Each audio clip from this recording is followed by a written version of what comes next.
Continuamos con nuestro siguiente expositor. Se trata del doctor Marcelo Marín, consultor. Marcelo estudió 2 doctorados en Derecho en la Pontificia Universidad Católica del Perú, con mención en Derecho de Competencia, y también por la Universidad Central del Ecuador. Igualmente estudió varios posgrados en Derecho de Competencia por la Universidad de Salamanca en España, otros en Argentina y Perú.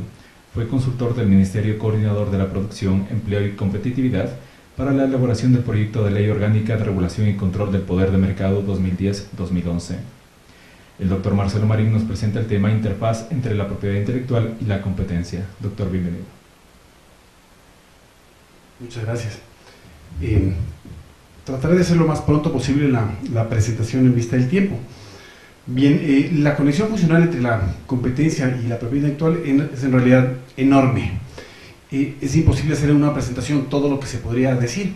Sin embargo, vamos a tomar los temas más importantes y principalmente voy a tratar sobre el tema del abuso. ¿Cuándo existe un abuso de propiedad intelectual? Únicamente para efectos didácticos, la estructura de la presentación es la siguiente. Hay consideraciones, funcionalidad, delimitación de los derechos de propiedad intelectual, principios generales de los abusos de propiedad intelectual, poder de mercado de propiedad intelectual, propiedad industrial, competencia y facilidad esencial. Vamos a analizar brevemente un caso, el caso McGill, y dar unas pequeñas conclusiones. Bien, los derechos de propiedad intelectual conceden a sus titulares la exclusiva de la explotación sobre los objetos que recaen. Es decir, sin autorización del titular, lo que constituye el objeto del derecho exclusivo viene a ser ilegal, ¿sí? Si es que no se da esta autorización, viene a ser ilegal, por principio.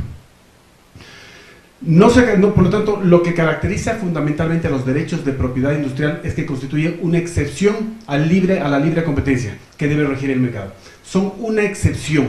La generalidad es la libre competencia, la excepción es el derecho de propiedad intelectual. La existencia de los derechos de propiedad industrial implica una prohibición de competir en la explotación de los objetos a los que tales derechos se refieren. Pero si se considera con más detenimiento la fundamentación de estos derechos, se comprende que la propiedad intelectual es un instrumento indispensable para la libre competencia. Esto vamos a ver más adelante porque tanto en derecho de autor como en patentes, etcétera, ¿no? O en marcas también. Es indudable que sin la existencia de los derechos exclusivos para la utilización de signos que distinguen a las empresas y los productos y servicios del mercado, sería imposible la competencia. Estamos hablando del derecho marcario. El derecho marcario sirve para que nosotros podamos distinguir productos y servicios, no sirve para la repartición de mercado de los operadores económicos, ¿sí? Si nosotros podemos identificarlo, sirve. Si es para identificarlo y además para repartir los mercados de los operadores económicos, pues no sirve y es ilegal. En el ámbito de las patentes también ocurre algo similar. Si las patentes no existieran, sería imposible la competencia en el ámbito tecnológico.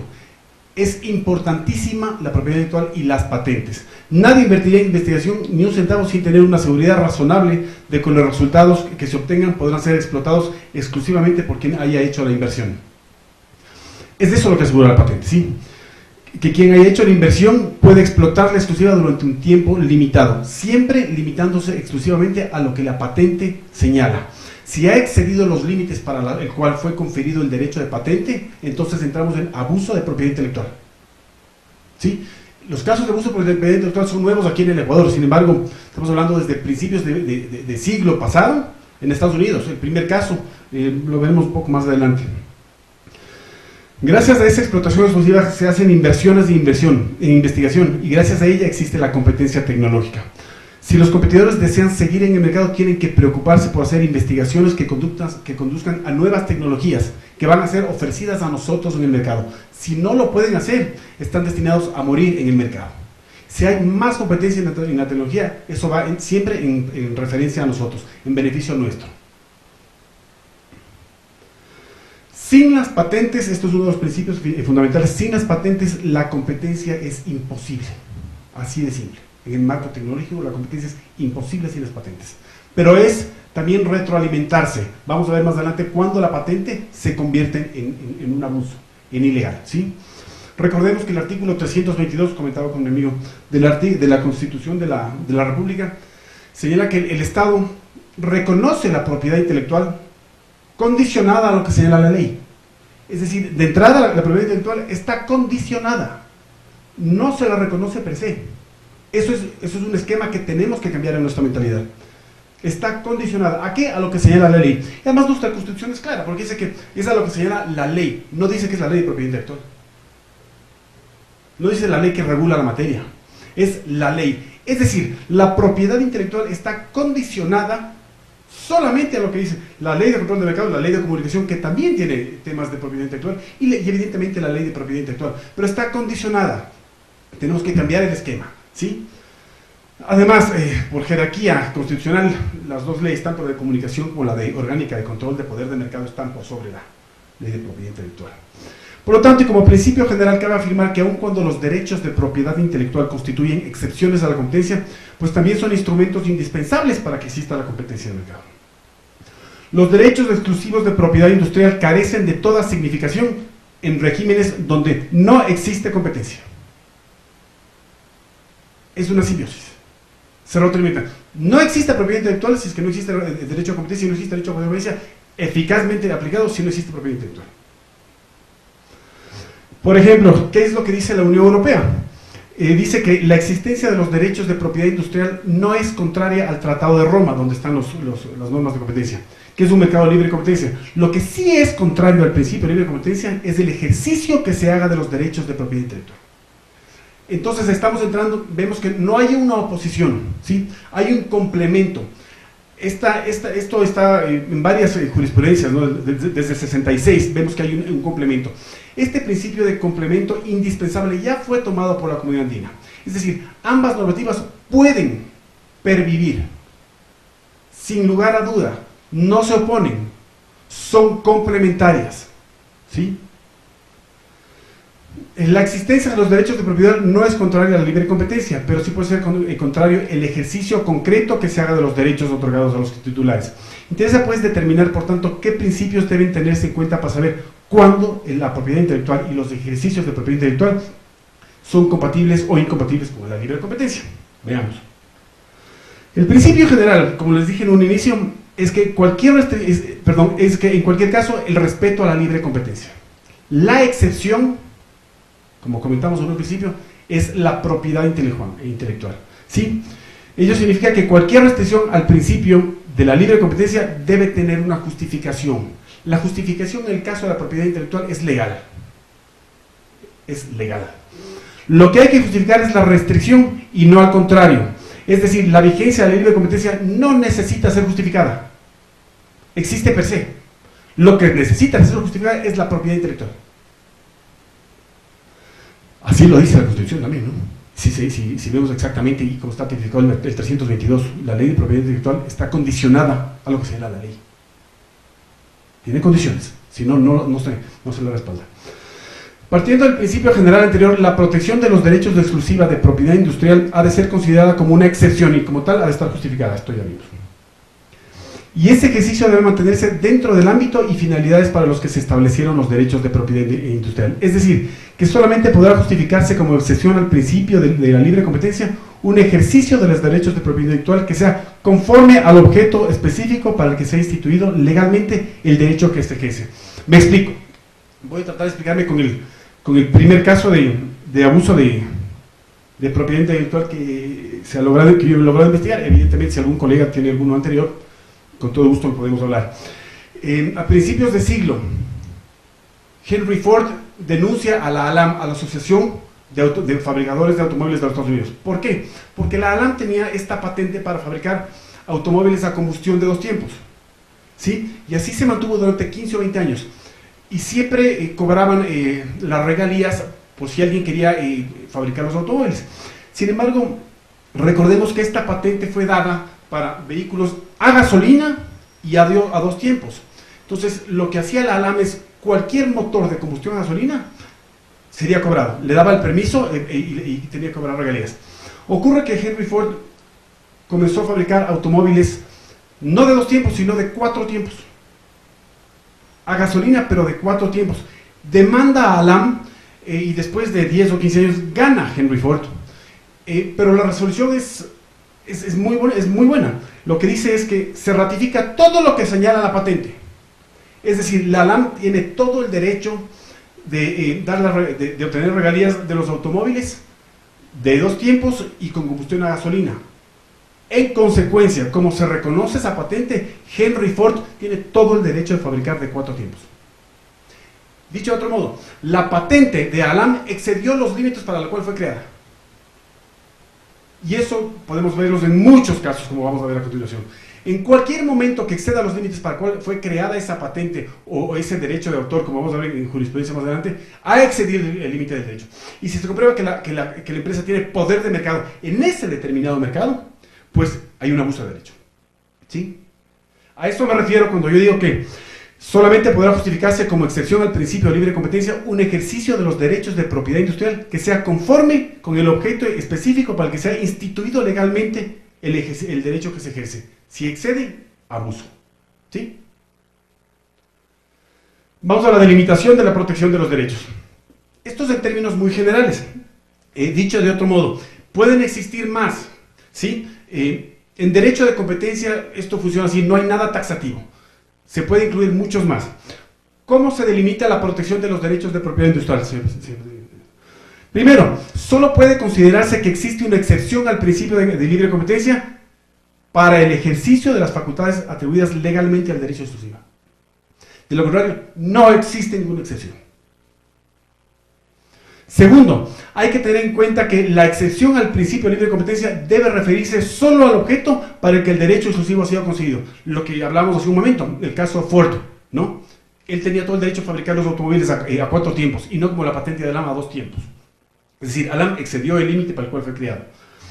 Bien, el derecho de exclusiva no puede pretender extenderse a objetos que no están dentro de la propiedad industrial de la que es el titular. Así se ha declarado, por ejemplo, en el caso windsurfing. El caso windsurfing tiene la misma argumentación que el caso de Henry Ford contra la Alam. Excedió el límite, pues no tiene que ser protegida. La Constitución dice que es condicionada y por lo tanto no puede ser protegida la propiedad intelectual si es que ha excedido el límite para el cual fue concebida. Esta es la clave. 3. Las facultades que se otorgan y que constituyen una limitación al principio de la libre competencia han de referirse solamente al territorio para el cual ha sido conferido el derecho a propiedad industrial y no para otros ámbitos geográficos más extensos, pero esto es algo más común. Y por último, el derecho exclusivo solamente constituye una excepción legítima a la libre competencia mientras dure el tiempo establecido, no con posterioridad. Así también existe en jurisprudencia Belco Apex, por ejemplo. ¿Cuáles son los principios generales para establecer los abusos de propiedad industrial? Nuevamente, estos son principios. No existe ninguna norma taxativamente delimitado cuándo es abuso y cuándo no. Se han hecho estudios y se ha logrado identificar los casos, pero no necesariamente son los únicos. ¿Sí? El primero, las actuaciones del titular de la propiedad industrial que no tengan su base directamente en las facultades de la ley, que la ley atribuye, no puedan ampararse en el derecho exclusivo para eludir el principio de libre competencia. 2. Ejemplificativamente, no puede ampararse el derecho a propiedad industrial la prohibición establecida para un licenciatario de impugnar ese derecho. ¿Por qué? Porque esa facultad de prohibir la impugnación del licenciatario no resulta del derecho exclusivo. Eso también está en jurisprudencia. Es preciso tener en cuenta también que el ejercicio que se haga de las facultades legalmente otorgadas tiene que ser conforme con la finalidad perseguida por la ley al otorgar ese derecho. Es decir, fomentar el progreso tecnológico. Ese es el objetivo. Por ejemplo, en patentes. Si se reparte el mercado, no se está fomentando el proceso tecnológico, porque se está limitando la tecnología. ¿Sí? Esto ha pasado en varias ocasiones y vamos a hablar de un caso más adelante. La finalidad de la protección de los signos distintivos es la de permitir a los consumidores y a la propia competencia la identificación de los productos y servicios del mercado. ¿Sí? Si es que se excede esta finalidad, estamos hablando de un abuso de propiedad intelectual. ¿Sí? Podemos hablar de una repartición de mercados. En el momento que el efecto en el mercado no es únicamente permitir que los consumidores determinemos e identifiquemos cuál es el producto, sino que también están repartiéndose mercados, eso es ilegal. Eso ahí también puede entrar el abuso de propiedad intelectual. Caso por caso, nuevamente, no es siempre. Esto no es una regla general. ¿Sí? Esto es caso por caso. Si se restringe la libre competencia por los titulares de derechos de propiedad industrial mediante el ejercicio de las facultades legalmente otorgados que no responden a esas finalidades, habrá un abuso de propiedad industrial y podrá declararse prohibido el ejercicio de tales facultades por ser contrarias a la libre competencia. La simple titularidad del derecho de propiedad industrial no tiene un significado especial para el derecho de derecho a la competencia. No es nada determinante, ¿sí? Eso lo dicen varias sentencias, como por ejemplo podemos ver aquí algunas. Puede ocurrir, sin embargo, que una marca muy prestigiosa sea un factor a considerar para determinar la existencia de posición dominante en el mercado, de la que es posible que se llegue a abusar. También esto existe jurisprudencia. Bien, ahora veamos los temas de poder de mercado y propiedad industrial. Todo lo que estamos viendo, nuevamente, no está en normas específicamente tipificados. El derecho de propiedad, de derecho a competencia es económico. La economía es dinámica y, por tanto, mal sería tipificar todo y enseñar todo taxativamente. Para eso existen las cláusulas generales. Abuso de poder de mercado. Primero, lo primero que se tiene que determinar para que una empresa abuse de poder de mercado es su poder de mercado. ¿Cómo se determina esto? Hay varios elementos. Las agencias a nivel mundial utilizan la participación de mercado, el índice HHI de concentración, el índice de dominancia, entre otros. Hay varios, ¿sí? Vamos a tener dos supuestos diferenciados. El primero, por poder de mercado, estamos hablando del artículo 9 de la ley. Si una empresa incurre en abuso, tiene poder de mercado, puede incurrir en abuso. Y el segundo es, si dos o más empresas independientes también pueden incurrir en abuso de poder de mercado, pero de acuerdo restrictivo de la competencia, por el artículo 11 de la ley, ¿sí? La existencia de poder de mercado puede resultar por la titularidad de uno o varios derechos de propiedad intelectual, pero también puede resultar del conjunto de su situación en el mercado, sin que la titularidad de, propiedad, de derechos de propiedad intelectual sea determinante de la posición de dominio. El abuso, cuando existe poder de mercado, puede consistir en pretender extender el monopolio derivado de la patente o de la marca más allá de las facultades que legalmente le han sido atribuidas, o de pretender utilizar las facultades exclusivas con finalidades contrarias a las que justifican la concesión de patentes o las marcas. Imaginémonos un mercado imaginario, absolutamente imaginario. El mercado peruano, por ejemplo, imaginemos que en el mercado peruano los consumidores no pudiesen intercambiar los cilindros de gas licuado de petróleo. ¿Por qué? Tienen el mismo peso, la misma boquilla, lo que está dentro es lo mismo, la finalidad es la misma. ¿Por qué no lo pueden intercambiar? ¿Sí? En este caso, eventualmente, en ese mercado imaginario, podríamos estar hablando de un abuso de marca. Se estarían eventualmente repartiendo mercados. Eso no sucede. En Colombia uno puede intercambiar también los cilindros de gas independientemente de su color.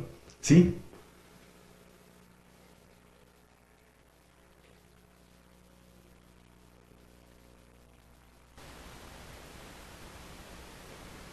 Ahora bien, hablando del segundo tema, este supuesto es distinto al anterior. Este es el caso en el que la restricción de la libre competencia no resulta de la actuación de una única marca, sino que resulta de la restricción de los acuerdos entre varias empresas. Es de este mercado imaginario del que hablamos hace un momento. Varios comercializadores de gas licuado de petróleo en un mercado imaginario no permiten que los consumidores intercambien sus cilindros. ¿Sí? Tenemos varias jurisprudencias sobre eso, como podemos ver, desde el 66. También entre estos acuerdos restrictivos están los que tratan de impedir el agotamiento del derecho de patente de marca a través de una actuación concertada en empresas que se distribuyen la titularidad de los derechos sobre un mismo objeto, con el fin de que al faltar la titularidad común no puede invocarse agotamiento, sino que puede ejercitarse en cada uno de los países por diversos titulares del derecho. Eso también puede ser abuso, ¿no? Los acuerdos a través de los cuales se restringe la competencia y los acuerdos que pueden ser instrumentos de los derechos de propiedad intelectual pueden ser no solamente horizontales, pueden también ser verticales. ¿Cómo? Veamos cuáles son las cláusulas que eventualmente pueden ponerse en las licencias. Lo anterior significa que también puede restringirse, mil disculpas, la competencia en forma ilícita en los contratos de licencia, cuando se incluyen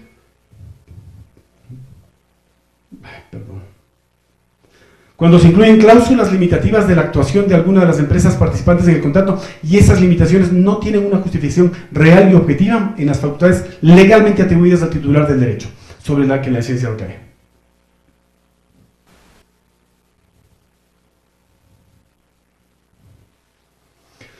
Bien, hablemos de propiedad industrial, competencia y facilidad esencial.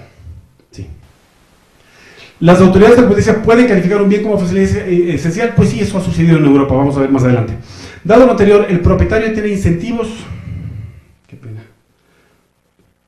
y argumentos para negarse o ofrecerlo a los rivales, por lo que si se lo califica como facilidad esencial, es muy probable que la autoridad de competencia le ordene que lo comparta con sus competidores.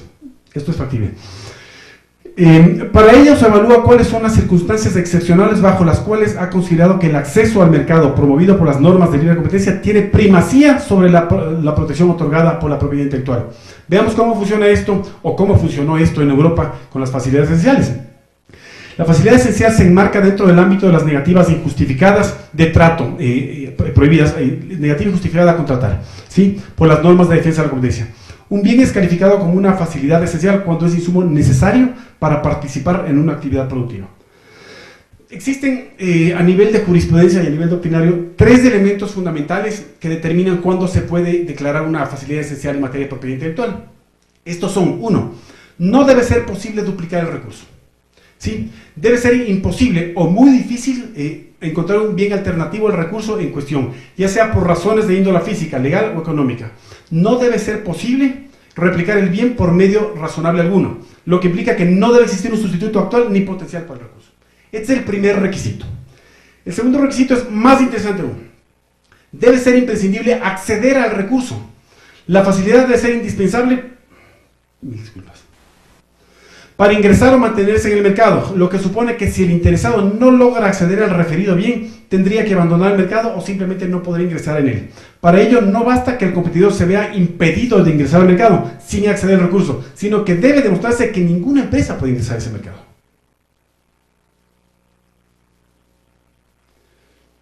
La tercera y última: no debe existir una justificación razonable para la negativa a contratar. De existir tal justificación, no habría una infracción a las normas de libre competencia, incluso si el bien no puede duplicarse y es imprescindible, pues la negativa es válida. En ese caso, vamos a analizar por efectos de tiempo solamente un caso, el caso McGill. ¿Qué es lo que sucedió en el caso McGill en temas de facilidad esencial, propiedad intelectual y competencia? 3 empresas en Irlanda elaboraban cada una de ellas un listado de programación de televisión. El listado contenía la programación de 2 días previos para los consumidores, ¿sí? Estos 3 listados de las 3 empresas estaban protegidos con derechos de autor, ¿sí? Hubo una cuarta empresa, la empresa McGill, que quiso ingresar a un nuevo mercado. ¿Cuál es este nuevo mercado? El mercado de hacer los boletines para 7 días, boletines semanales, exactamente los mismos, pero ya no de 2 días, sino de 7. Consecuentemente necesitaba la información de los 2 días de las televisoras que tenían con derechos de propiedad, de autor, protegidos sus listados de 2 días. Jamás quisieron darle. McGill denuncia, ¿sí? ¿Qué es lo que sucede? ¿Cuáles fueron los criterios para este tema? Como antecedentes, los televidentes no tenían opción sino únicamente aquella de comparar la programación cada 2 días. McGill no podía utilizar la programación de las 3 empresas para hacer una programación de 7 días debido a que estaba protegida por derechos de autor. ¿Qué es lo que sucede? Como les comenté, McGill denuncia a las 3 televisoras. El caso dura casi 10 años, del 86 al 95, en varias instancias y varios procesos. ¿Cuáles fueron los criterios de la autoridad? No existía sustituto real ni potencial de una guía de televisión con la totalidad de los programas que se transmitían durante los 7 días de la semana siguiente. Es decir, tenían el mercado de los boletines de 2 días. El de 7 días era otro mercado que utilizaba la información de los 2 días, por supuesto, pero era otro mercado. ¿Quién sale beneficiado con los boletines de 7 días? Nosotros, ¿sí? 2. La negativa no se encontraba justificada ni por la actividad de radiodifusión ni por las ediciones de revistas de televisión. 3. Las 3 empresas se reservaron el mercado de las guías semanales de televisión. En base a los derechos de autor se repartieron el mercado, ¿sí?, excluyendo a cualquier otra competencia mediante la negativa de información para la elaboración de dichas guías. 4. El consumidor no tenía acceso a una guía de 7 días, aun cuando existía la posibilidad de tenerla. ¿Cuál fue la resolución? En un resumen a grosso modo. En el 95 el Tribunal Europeo de Justicia desestimó en su integridad los recursos presentados por los denunciados, confirmando que en este caso la negativa a otorgar la licencia constituía un abuso de poder de posición de dominio, ya que la información protegida por los derechos de autor constituía una facilidad esencial para el producto ofrecido por caso McGill. Extrapolemos este mismo principio al resto de temas de propiedad intelectual. Es decir, que se puede imponer, que se puede sancionar por abuso de posición de dominio porque excedió los límites de patente, pues sí. Y hay jurisprudencia variada. Sí. Marca también hay jurisprudencia variada. Como conclusiones y para finalizar, en Ecuador el reconocimiento de la propiedad intelectual está condicionado a lo que señalan las leyes de la República. Es decir, cuando se excede el límite para lo cual fue creada la propiedad intelectual, la autoridad puede quitar ese reconocimiento. El principio general es el respeto a la libre competencia y en ese sentido la protección de la propiedad intelectual es una excepción al principio de libre competencia. El ejercicio de los derechos de propiedad intelectual debe estar justificado conforme al objeto específico para el que fue legalmente conferido. Los derechos de propiedad industrial son instrumentos indispensables para la libre competencia. Sin la existencia de los derechos exclusivos para la utilización de signos distintivos que distingan las empresas y los productos y servicios, sería imposible la competencia. Sin las patentes sería imposible la competencia en el ámbito tecnológico. Es absolutamente necesario. El ejercicio que se haga de los derechos de propiedad intelectual sí puede ser contrario a la libre competencia, ¿sí? No el derecho per se. Si el ejercicio de los derechos de propiedad industrial exceden el límite para el cual fueron creados esos derechos, pues estamos frente a un abuso. Bien, finalmente vamos a tomar un principio de la Comunidad Andina. Los derechos de propiedad intelectual y de derecho a la competencia económica son materias indispensablemente complementarias de su funcionalidad.